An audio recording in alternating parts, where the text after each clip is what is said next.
Good morning. Today is Thursday, July 9th, 2020. Today is Shiva Asar B'Tammuz, the 17th day of Tammuz in the Jewish calendar. It is a fast day, and today is the beginning of a 3-week period that leads up to Tisha B'Av, the 9th day of Av, which is the day on which we mourn and commemorate the destruction of the first temple, the destruction of the second temple, and other catastrophes that have befallen the Jewish people. It's not a great time in the Jewish calendar. Concerning today, this fast day, and the reason that this day is chosen as a fast day, the Talmud lists 5 different events that occurred in different periods of Jewish history that lead to this day being a fast day.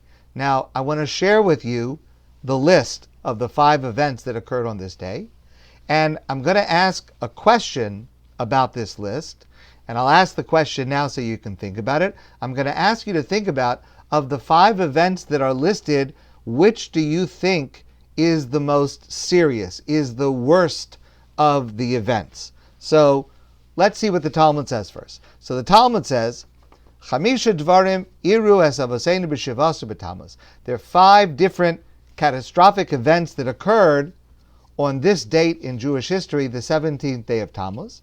And those 5 events are as follows. Number 1, Nishtabru Haluchos, the day that Moshe came back down from Mount Sinai and saw the golden calf, the Egel Azav, and broke the luchos, the 2 tablets of stone that he had brought back from God from the top of Mount Sinai.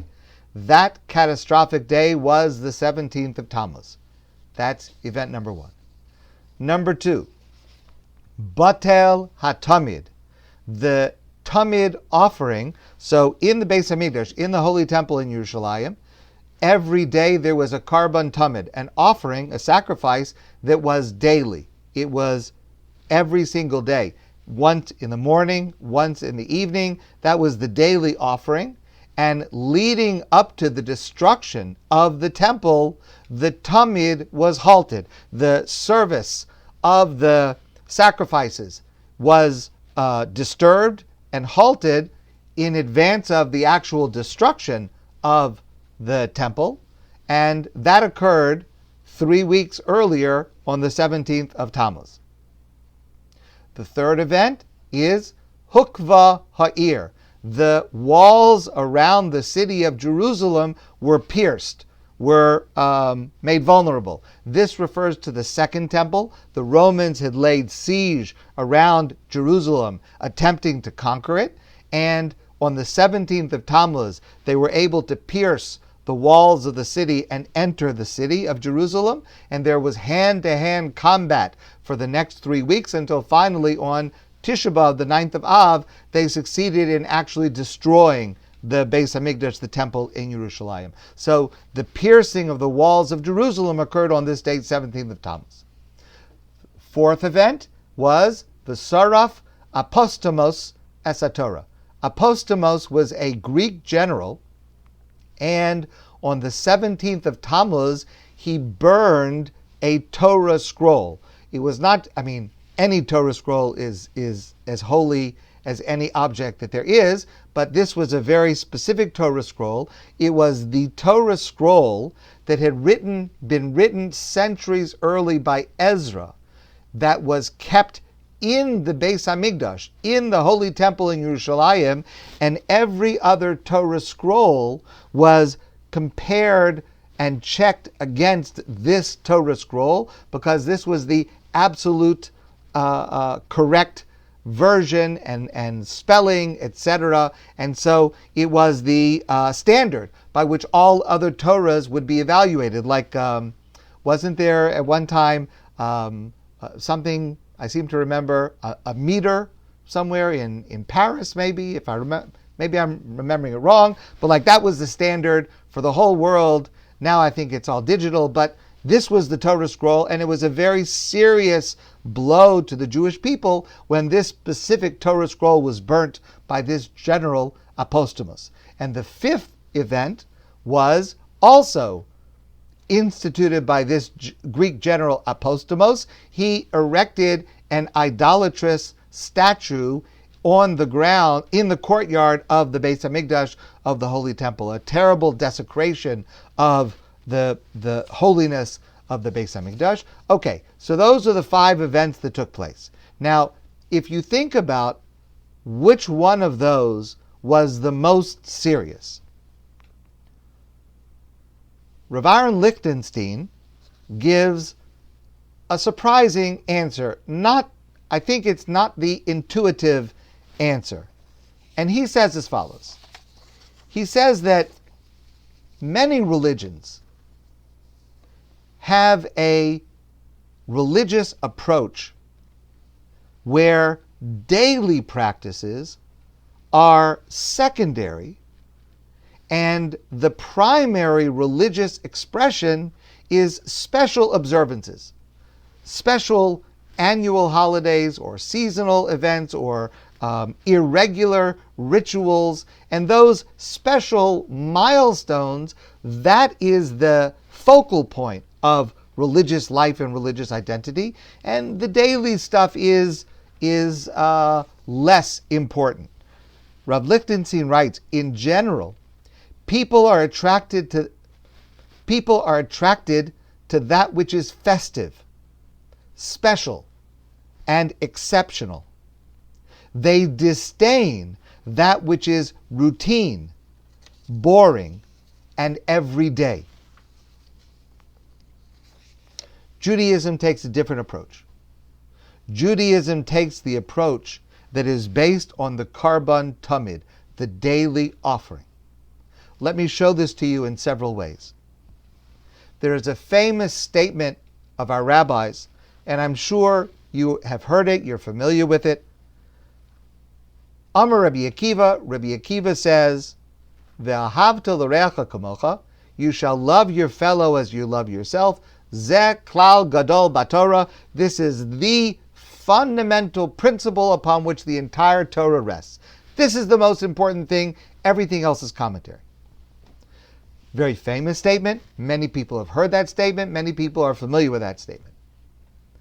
It's interesting, though, that statement is Rabbi Akiva's opinion.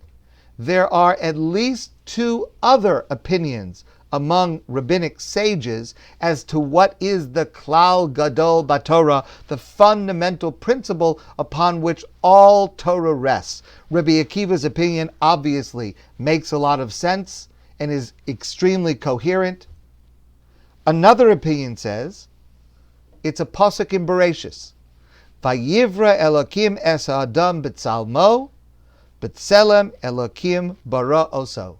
God created man in God's image.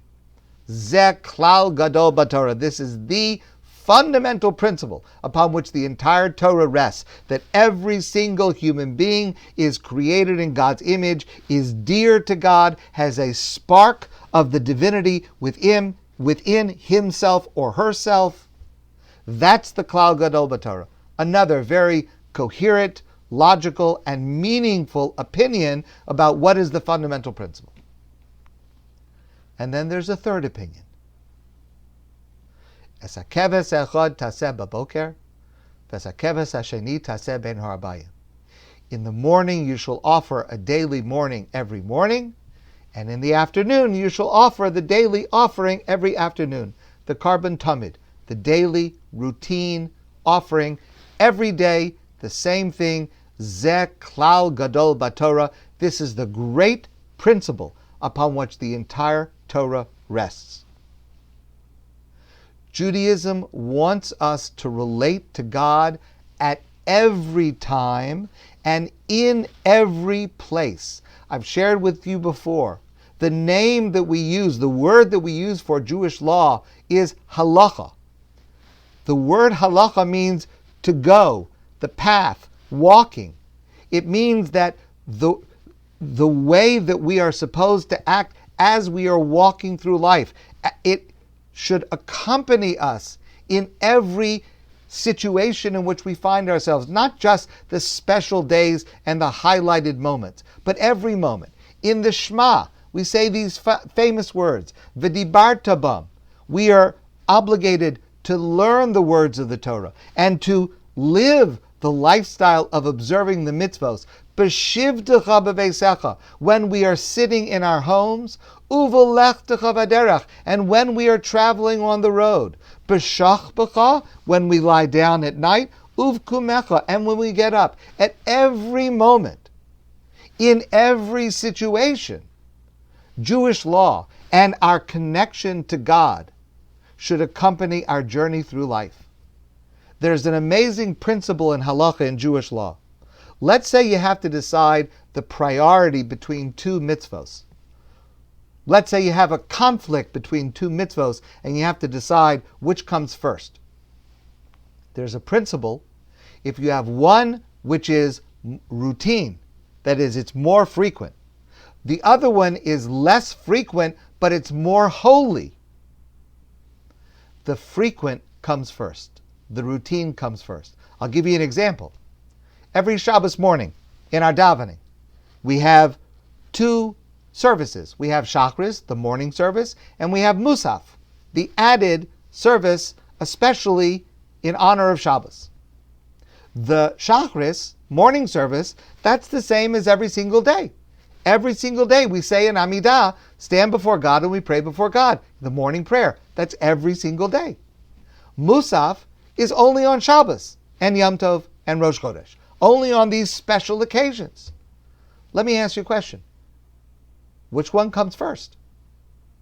Wouldn't it make sense? Shabbos is a holy day. It's a special day. It's not a regular day. It's not a weekday. Why don't we honor Shabbos by starting with Musaf first? Musaf is a special prayer in honor of Shabbos. Why don't we start with that? Shachris, okay, we'll get to later. We do that every day.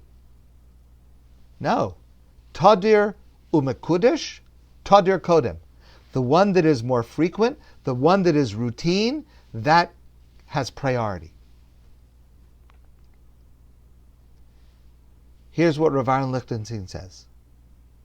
Judaism cannot survive without daily routine.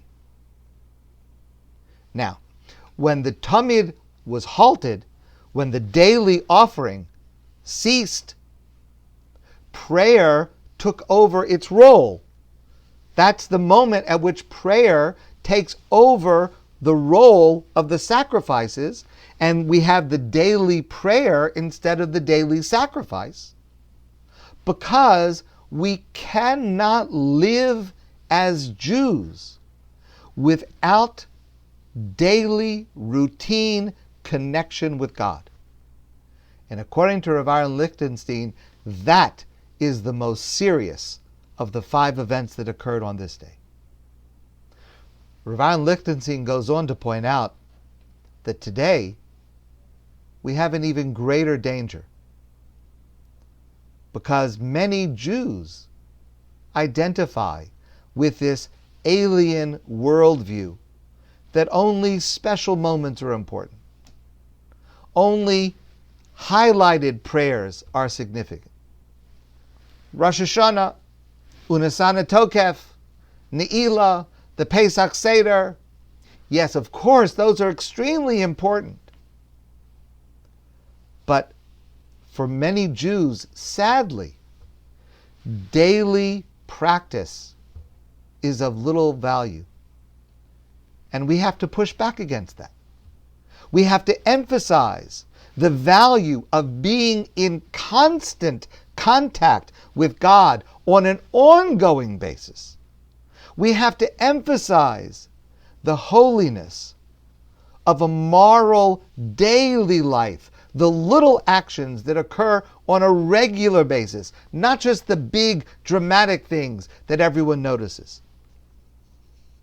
It is necessary for us to reclaim the spirituality of the routine prayers, routine daily Torah study. It's necessary to remain true to the essential nature of the importance of tamid, of continual daily service to God, and the role that that plays in Jewish life.